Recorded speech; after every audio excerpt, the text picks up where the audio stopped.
She laughed in my face and said, "You're too boring to ever catch me." I brought FBI evidence to family dinner, and she collapsed like a defendant hearing a federal verdict.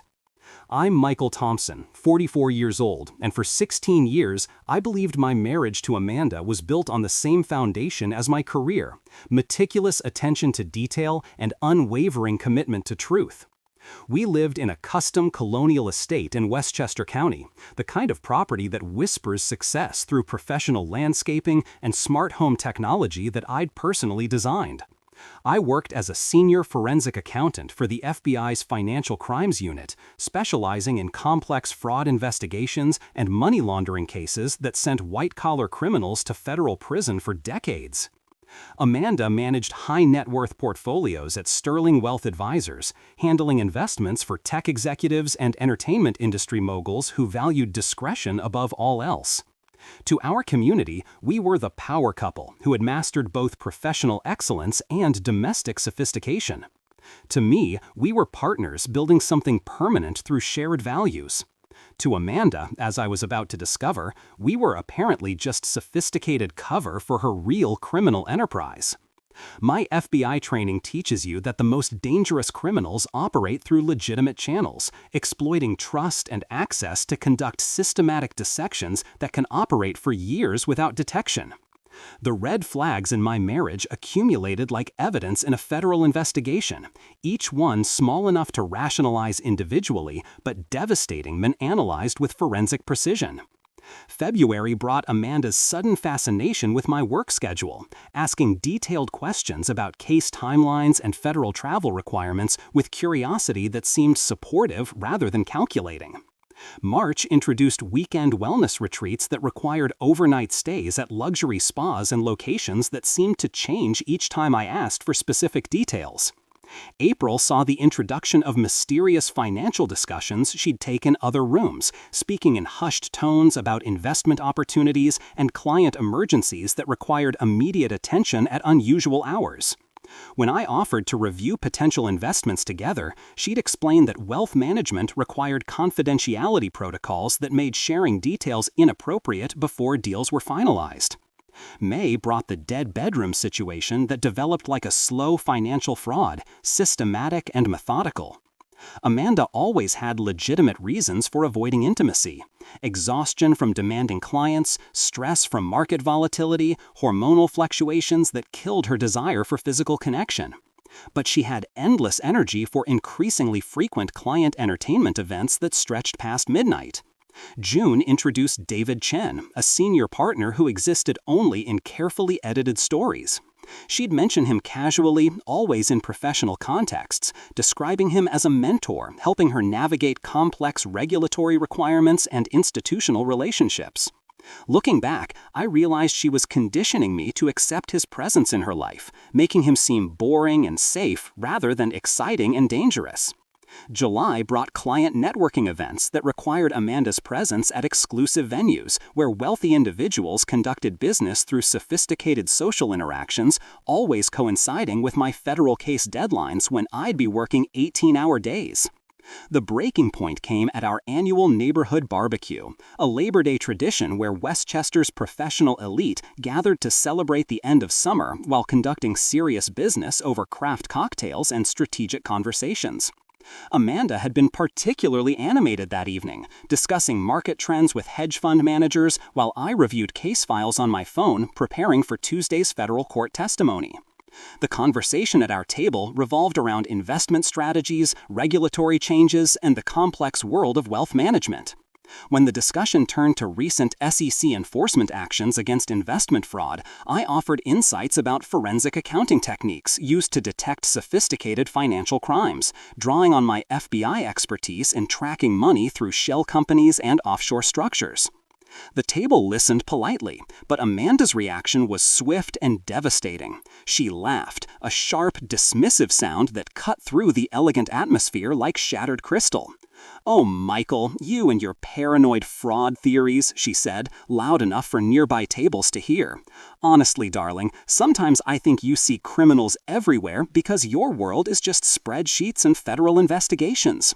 The investment world operates on sophisticated relationships and trust, not your boring audit trails and compliance protocols. Her words carried the condescension of someone addressing a child who didn't understand adult complexities. The humiliation was surgical and public, delivered with a smile for an audience of financial professionals. But what came next would destroy everything between us forever. As I sat in stunned silence, processing the public execution of my professional credibility, Amanda leaned closer with the confidence of someone who believed she held absolute power. "You're too boring to ever catch me anyway, Michael," she whispered with casual cruelty. "Face reality. You're a forensic accountant who follows paper trails while I create actual wealth in the real world. You couldn't detect sophisticated operations if they were happening right under your nose." The words hit like physical blows, each syllable designed to maximize psychological damage.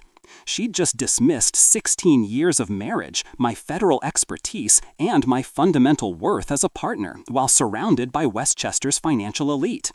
But in that moment of complete humiliation, something fundamental crystallized inside me.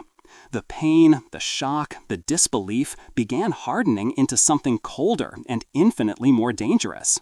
Amanda had just challenged an FBI forensic specialist to detect sophisticated operations while conducting what I was beginning to suspect was systematic financial fraud disguised as legitimate wealth management. The emotional husband died in that moment. The federal investigator had just been activated, and Amanda had no idea that her boring, paranoid husband who saw criminals everywhere was about to employ the same investigative techniques I used to destroy international money laundering networks for federal prosecutors. Every transaction, every client relationship, every carefully constructed business operation would be examined with the precision I brought to cases that resulted in federal indictments and decades-long prison sentences. She'd said I was too boring to ever catch her. She was about to discover that challenging a forensic expert who works directly with federal agencies while conducting sophisticated financial crimes was the most expensive mistake anyone could make. The boring, spreadsheet-obsessed husband was about to become the most dangerous threat she'd ever encountered, armed with federal-level investigative capabilities and unlimited motivation to expose whatever criminal enterprise she was operating under the guise of legitimate investment management. My response wouldn't just make her panic, it would make her collapse in ways she never imagined possible. The humiliation of that Labor Day barbecue didn't break me. It activated something infinitely more dangerous than wounded pride. The moment Amanda's dismissive laughter echoed through our neighborhood gathering, witnessed by Westchester's financial elite, I stopped being her husband and became her federal investigator. At 5:12 a.m. the next morning, while Amanda slept like a woman who believed her performance had been flawless, I transformed our home into an evidence laboratory that would have impressed the FBI's Financial Crimes Unit. We shared an iPad for recipes and household calendars, a small domestic detail she'd forgotten mattered in her operational security. It was unlocked, iCloud still syncing everything.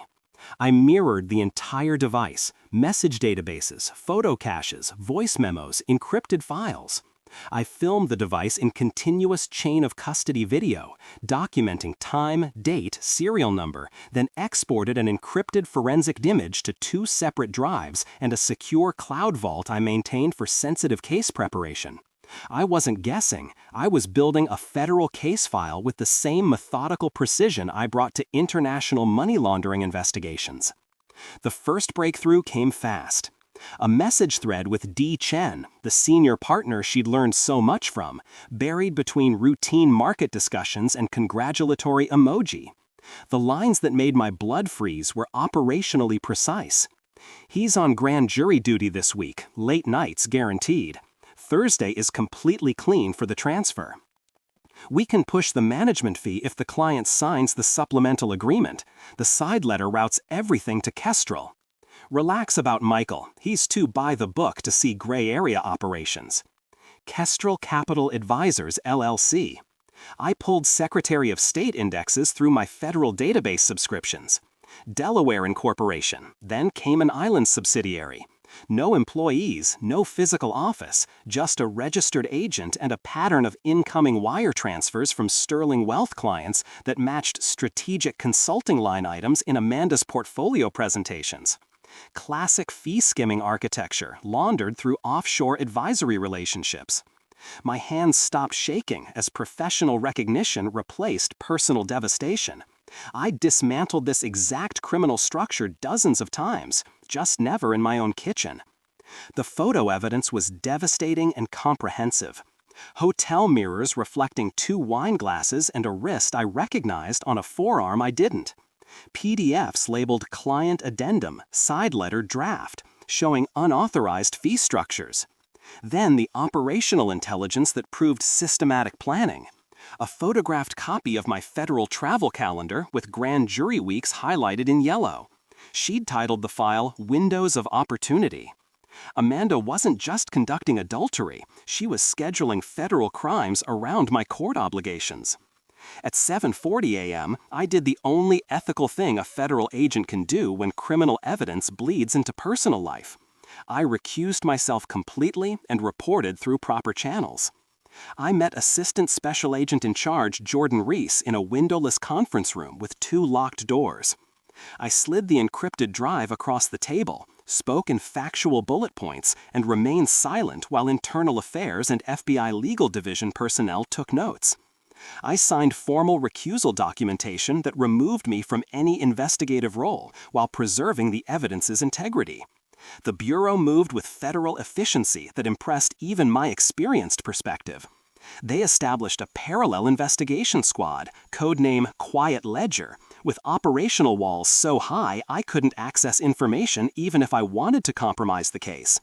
Lead case agent Lena Park specialized in complex financial crimes.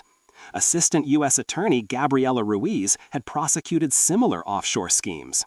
My official role, cooperating complainant, not investigator.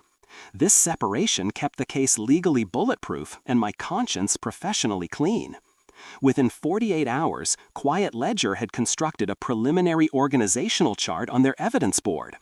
Sterling Wealth client signs supplemental service agreement. Management fees flow to Sterling and simultaneously to Kestrel for strategic advisory services. Then transfer to Cayman feeder accounts that return investment performance participation directly to David and Amanda's personal accounts. Textbook fee split fraud decorated with insider trading intelligence, and my preserved screenshots matched transaction dates to the penny. Meanwhile, I maintained perfect operational security at home. I asked nothing, accused no one, and continued my regular federal caseload without deviation. At home, I remained courteous and professionally uninteresting. During evening meals, I cooked Amanda's favorite dishes while watching her check her phone in our oven door's reflection. She smiled at messages and called them client victories. Every lie became a timestamp I could cross-reference later if prosecutors needed additional context for sentencing guidelines. Quiet Ledger expanded their investigation aperture systematically. Subpoenas revealed burner phones, rideshare receipts coordinating clandestine meetings, and a boutique compliance consultant who blessed side letter arrangements for appropriate compensation. They discovered a pattern of performance preview committees where David obtained advanced earnings information from client CFOs during social events, then repositioned portfolios before public announcements. Amanda's communications proved she understood the criminal nature. Never put that in company email, side letter documentation only. The voice memo evidence provided prosecutorial gold. A 38-minute recording in Amanda's archived files captured clinking glasses, intimate laughter, and David's voice discussing operational details. We slide 40 basis points to Kestrel, pass through to Cayman, then redistribute after quarter close. Stop worrying about Michael. He chases international terrorists with Excel spreadsheets. He's professionally allergic to domestic gray areas. Amanda's response was the line that had destroyed our marriage. He's too boring to ever catch us anyway. Agent Park called with case updates I was cleared to receive. We have sufficient evidence for overt investigative steps, but timing remains crucial for maximum impact. I had my own timing considerations to manage. My parents' 40th anniversary dinner was scheduled for Saturday. 3 generations gathering for our family tradition of honest toasts and truthful conversations around linen tablecloths. I requested permission to use sanitized, non-sealed exhibits for personal confrontation. Bank statements with routing numbers redacted, Delaware incorporation documents for Kestrel, and message timestamps with contact identities masked to initials. Agent Park and AUSA Ruiz approved a carefully vetted evidence packet, sufficient to demonstrate systematic fraud without compromising grand jury materials or confidential investigative techniques. I reserved the private dining room at Valentina's, the Italian restaurant where our family celebrated promotions and baptisms. I invited Amanda's parents to honor Mom and Dad's 40 years together. I wanted the full family present when Amanda discovered that her boring, paranoid husband had just orchestrated the most comprehensive federal investigation of her criminal enterprise. She'd said I was too boring to catch sophisticated operations. FBI evidence would answer that challenge with mathematical precision that would make her collapse in ways she never imagined possible. Agent Park and USA Ruiz transformed our federal investigation into surgical precision, approving a carefully curated evidence packet that would destroy Amanda's criminal enterprise while maintaining prosecutorial integrity. The sanitized exhibits included redacted bank statements showing Kestrel capital transfers, Delaware incorporation documents proving shell company structures, and message timestamps demonstrating systematic planning. Most devastatingly, they cleared a 38-minute voice recording for personal use, Amanda and David discussing their criminal operations with the casual confidence of people who believed they were untouchable. The venue selection required strategic precision worthy of a federal operation. Valentina's private dining room had hosted 4 generations of family celebrations, its mahogany table and crystal chandeliers providing the perfect backdrop for what would become the most devastating family dinner in our history. I arrived 20 minutes early, arranging 9 cream envelopes stamped with redacted FBI seals beside white tulips in a low glass bowl. Each envelope contained identical evidence packets, ensuring every family member would witness Amanda's destruction simultaneously. My parents arrived glowing with 40 years of shared joy, followed by my sister Emma and her husband, then Amanda's parents, Charles and Leela, both radiating Westchester sophistication. Finally came Amanda herself, luminous in navy silk that projected the careful elegance of someone with nothing to hide. She kissed my cheek like a devoted wife, positioned herself between our mothers as I'd strategically planned, and launched into animated discussions about market trends and investment opportunities. After antipasti and wine service, I rose with measured authority, my voice carrying the same precision I brought to federal court testimony.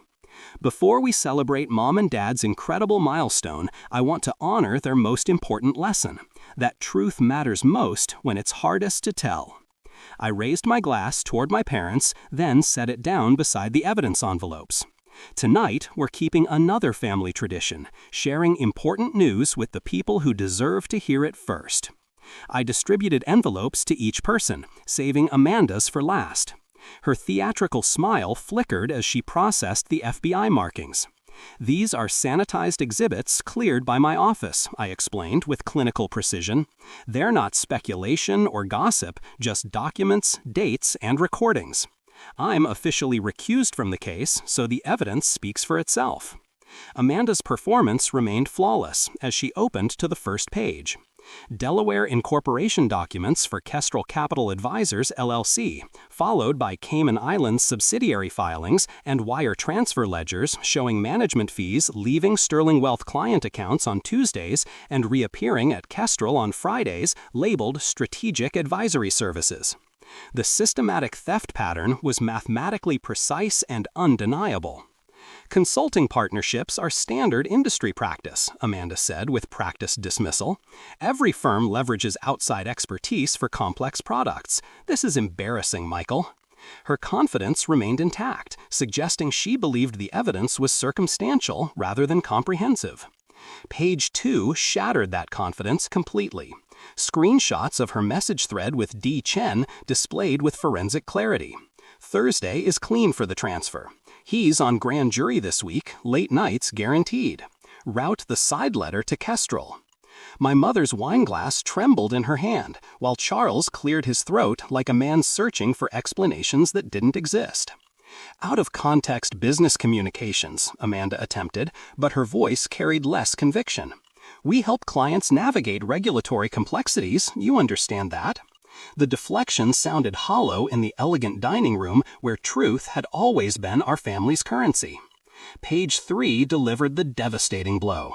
A photographed copy of my federal travel calendar with grand jury weeks highlighted in yellow. File name clearly visible as windowsofopportunity.jpg.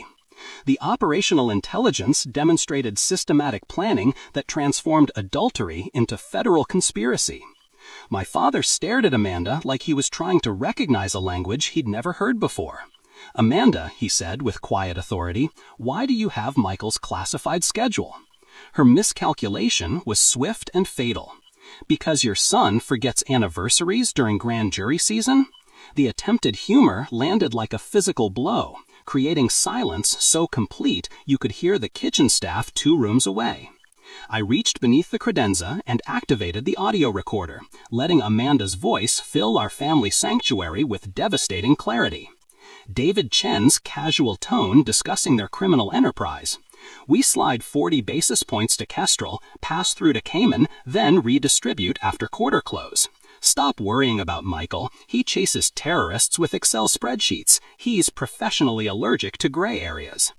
Then came Amanda's dismissive laugh, the same sound that had humiliated me at the Labor Day barbecue. He's too boring to ever catch us anyway. The recording stopped. Chairs scraped against hardwood as family members processed the magnitude of systematic betrayal they just witnessed. Leela gasped, covering her mouth, while Emma's husband muttered curses into his napkin. Amanda's face transformed from confident pearl to devastated ash as she realized the comprehensive scope of her exposure. "That's a private conversation," she whispered, voice thin as paper. "You violated my privacy." But her protests crumbled against the weight of federal evidence and family witness testimony. "I preserved evidence of federal crimes on jointly owned devices," I replied with prosecutorial precision. "Chain of custody documentation is in your folder if you want technical details." Amanda tried pivoting through emotional manipulation, indignation, tears, desperate appeals to our history, but each attempt collapsed against the mathematical certainty of bank records and voice recordings. When she finally processed that 16 years of marriage had been systematically destroyed by her own criminal enterprise, her body simply gave up. She didn't faint dramatically or collapse theatrically. Her nervous system simply shut down like a computer experiencing fatal errors. She slumped forward, elbows hitting linen, forehead meeting forearms, the air leaving her lungs like a punctured tire. The navy silk dress that had projected such confidence now seemed to mock her destruction. The woman who'd said I was too boring to ever catch sophisticated operations had just discovered that challenging FBI forensic specialists while conducting systematic federal crimes was the most expensive mistake anyone could make. Amanda had collapsed not from shame or fear, but from the mathematical certainty that her criminal enterprise had been exposed with prosecutorial precision that would destroy everything she'd stolen and everything she'd possessed. The silence following Amanda's collapse stretched like evidence under forensic examination, broken only by the soft clink of crystal and the distant murmur of Valentina's kitchen staff. She remained slumped forward over the mahogany table, her navy silk dress pooling around the chair like spilled evidence, breathing in shallow gasps while 9 cream envelopes scattered across linen like federal exhibits. The elegant anniversary celebration had transformed into a crime scene, witnessed by 3 generations who would never forget the systematic betrayal they'd just documented. My mother reached toward Amanda with maternal instinct, then pulled back as the reality of criminal conspiracy settled over our family gathering. "Michael," she whispered, "she needs medical attention." But my father's quiet authority filled the room with patriarchal judgment. "She needs legal counsel more than sympathy, Helen. What she's done isn't a medical emergency, it's a federal crime." Charles, Amanda's father and a retired corporate attorney, broke the devastating silence with professional detachment that revealed how completely his daughter had destroyed even parental loyalty. Michael, what are the federal implications here? These documents suggest systematic securities fraud with offshore components and potential RICO violations. His question carried legal precision that acknowledged Amanda's guilt while calculating damage control possibilities. I'm officially recused from the investigation, I replied with clinical authority, but similar cases typically involve wire fraud, money laundering, and securities violations, carrying 20 to 30 years in federal prison. The offshore components trigger enhanced penalties under international banking statutes. Amanda shook with each potential year I mentioned, her breathing becoming more labored as she processed the comprehensive scope of her legal destruction. Emma, my sister, approached Amanda with nursing instincts activated, despite her obvious disgust. Whatever she's done, she's having a panic response. She needs water and circulation. Emma's professional compassion provided momentary relief from the prosecutorial atmosphere, though her tone carried none of the warmth she'd previously shown her sister-in-law. As Amanda slowly raised her head, mascara streaking down cheeks that had been radiant 30 minutes earlier, she attempted damage control with desperate precision. Michael, please, this evidence is taken completely out of context. David manipulated me into these arrangements. I was naive about the legal implications, just following his guidance on industry practices. Her voice cracked with each word, but the deflection strategy was textbook white-collar defense. Claim manipulation, minimize knowledge, blame the co-conspirator. Leela, Amanda's mother, finally spoke with the broken voice of someone watching her daughter's life collapse in real time. Sweetheart, how could you risk everything for money you didn't need? We have comfortable lives, successful careers, family respect. Why throw it away for criminal schemes with that man? The maternal disappointment carried more devastation than any federal prosecutor could deliver. You scheduled federal crimes around my grand jury obligations, I responded with forensic precision that eliminated emotional sympathy. You photographed classified documents to coordinate systematic theft from clients who trusted you with their retirement security. This isn't marital problems, Amanda. This is comprehensive criminal enterprise disguised as wealth management. The recording device sat silent on the credenza, but Amanda's own voice echoed through everyone's memory. He's too boring to ever catch us anyway. The dismissive confidence she'd projected at our Labor Day barbecue now seemed like evidence of criminal arrogance that would influence federal sentencing guidelines. Amanda's desperation escalated as she realized her family support system was evaporating along with her legal defenses. She turned to each family member with increasing panic. Charles, you understand legal complexities. This could be prosecutorial overreach.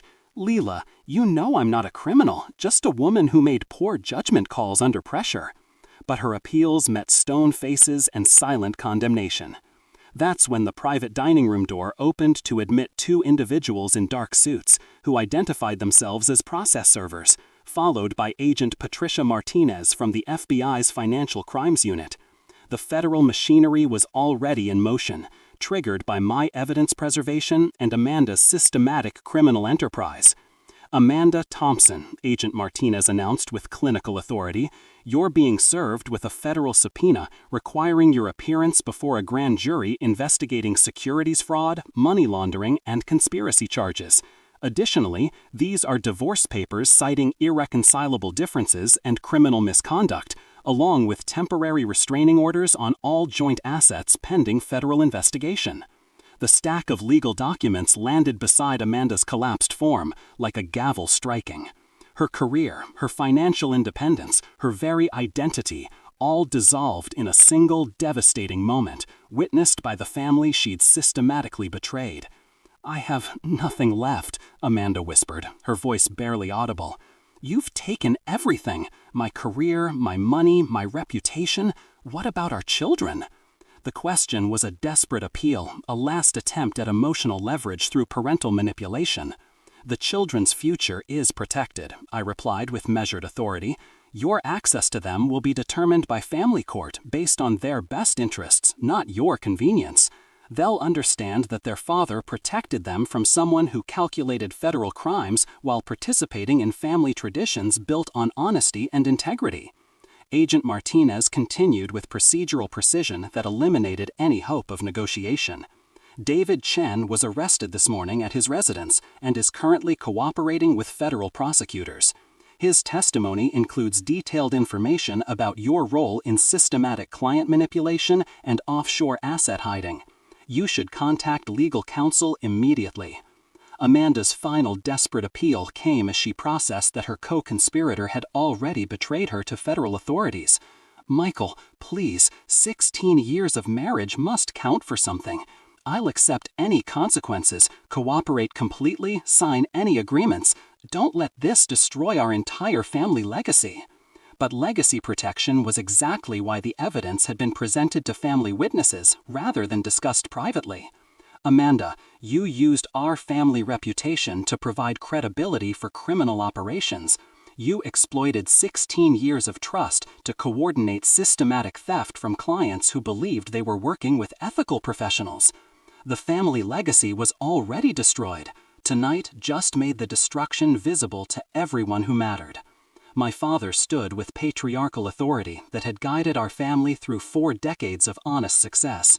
Amanda, you calculated my son's death timeline while sitting at our dinner table, wearing our family jewelry, participating in traditions built on trust and integrity.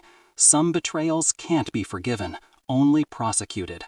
As Amanda was helped from the dining room by Emma and the process servers, her navy silk dress wrinkled and stained with tears, she turned for one final appeal. The woman who loved you for 16 years is still here, Michael.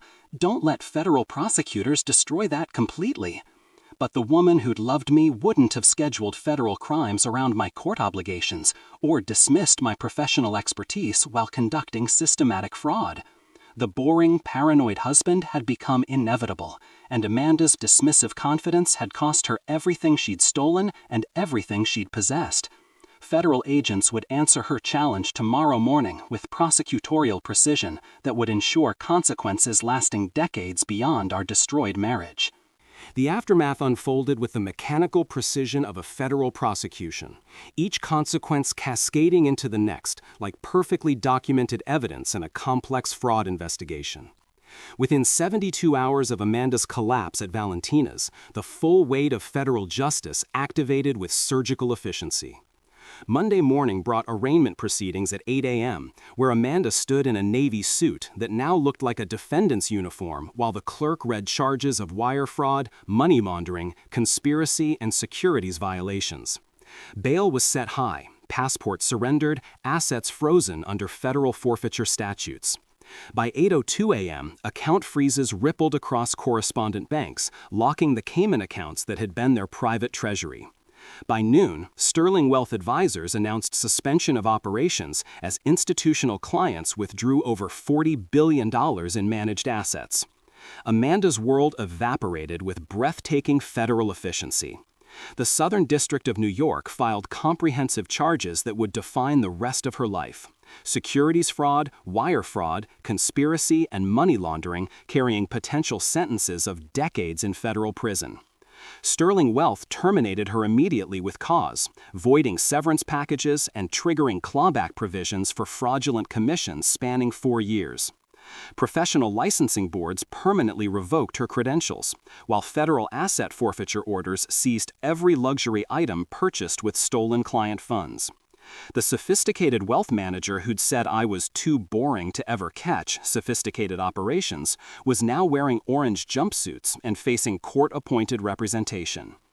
David Chen's cooperation came swiftly, his attorney recognizing the mathematical certainty of federal conviction. He flipped faster than a day trader facing margin calls, admitting the fee split scheme, the side letters, the insider trading dinners, and the Cayman pass-throughs. His detailed testimony included timeline documentation of who signed what and when, delivered with professional precision that made clear he'd rehearsed his betrayal of Amanda. Despite cooperation, David received 24 years due to his leadership role, while Amanda's plea negotiations yielded 16 years plus extensive restitution orders that would follow her for life. The sentences reflected not just their crimes, but the systematic breach of fiduciary duty that had exploited retirees' pensions and university endowments. The children required careful navigation through this devastating revelation. Jake and Ryan, now 14, needed to understand that their mother's federal crimes didn't reflect on them or diminish their place in our family. Dr. Sarah Martinez, who specialized in family crisis intervention, helped them process the complex emotions of loving someone who'd committed serious crimes. "Your mother made terrible choices," I explained during one of our sessions, "but you are Thompson children, raised with our values, and nothing can change that." Their resilience proved stronger than any criminal scheme. Within months, they were thriving again, protected by family structures and honest answers that metabolized shame like medicine rather than poison. My FBI career, initially threatened by the conflict of interest, received unexpected elevation. The director commended my role as a cooperating complainant who preserved evidence integrity under extreme personal duress. My expertise in detecting systematic securities manipulation through digital forensics made me the Bureau's leading expert on investment fraud with offshore components. The specialized securities fraud detection protocol I developed became Bureau-wide training, while financial firms across New England sought comprehensive compliance audits to prevent internal threats that could trigger federal investigations. Agent Patricia Martinez and I had developed a professional partnership during the investigation that revealed intellectual compatibility extending beyond federal casework. She was brilliant, ethical, and possessed unwavering dedication to justice that resonated deeply with my values. Our collaboration had built mutual respect through shared commitment to protecting investors from sophisticated criminal networks. 10 months after Amanda's sentencing, Patricia and I were married in a quiet ceremony at my parents' home, building something genuine from the ashes of destroyed criminal enterprises and turning personal betrayal into meaningful partnership focused on financial crime prevention. The moment of perfect closure came on a spring afternoon when Patricia and I were having lunch at the Greenwich Country Club, celebrating successful completion of a major federal case that had recovered $60 million for defrauded pension funds. I sat comfortably in my tailored navy suit, natural daylight streaming through expansive windows, reviewing case files while enjoying the satisfaction that comes from protecting financial markets through systematic prosecution of sophisticated fraud schemes. Across the dining room, I spotted Amanda's mother, Leela, sitting alone, wearing clothing that reflected the financial devastation federal asset forfeiture had brought to their entire family. When she noticed me, her eyes filled with desperate recognition, and she started to approach seeking forgiveness for her daughter's federal crimes. I simply met her gaze with professional indifference, then returned to my case files, dismissing her as completely as Amanda had once dismissed my federal expertise while conducting systematic criminal operations. Some conversations aren't worth having when federal convictions have already provided definitive answers about accountability and consequences. Later that evening, Amanda sent a letter from federal detention. "Michael, I made terrible mistakes. I understand now that you were protecting financial markets while I was stealing from them. Can we discuss forgiveness?" I filed the letter with other case documentation without responding. Federal securities fraud spanning years isn't a mistake, and systematic client manipulation isn't a marital problem that conversation can resolve. Justice had been served with mathematical precision, and that was sufficient. As Patricia and I walked home through Greenwich's quiet streets, I reflected on how completely my life had transformed since that Labor Day barbecue where Amanda first said I was too boring to ever catch sophisticated operations. I'd lost a wife, but gained unshakable professional credibility with federal prosecutors. I'd lost a marriage built on deception, but found partnership built on shared values and honest purpose. The children had learned that truth matters most when it's hardest to tell, and that some doors close to keep people safe on both sides. Amanda had laughed and dismissed my federal expertise while conducting systematic securities fraud, calculating my professional schedule for criminal timing, and exploiting 16 years of trust to coordinate thrust from clients who believed they were working with ethical professionals. FBI agents with arrest warrants had answered her challenge with prosecutorial precision, protecting not just my family, but establishing precedents protecting other investors from similar exploitation. Her casual dismissal about being too boring to catch her had cost her 16 years in federal prison, and that was the most expensive education on underestimating FBI forensic specialists that anyone could receive. My response had made her collapse at family dinner, and federal justice had followed with inevitable, satisfying precision that would echo through financial markets for years to come.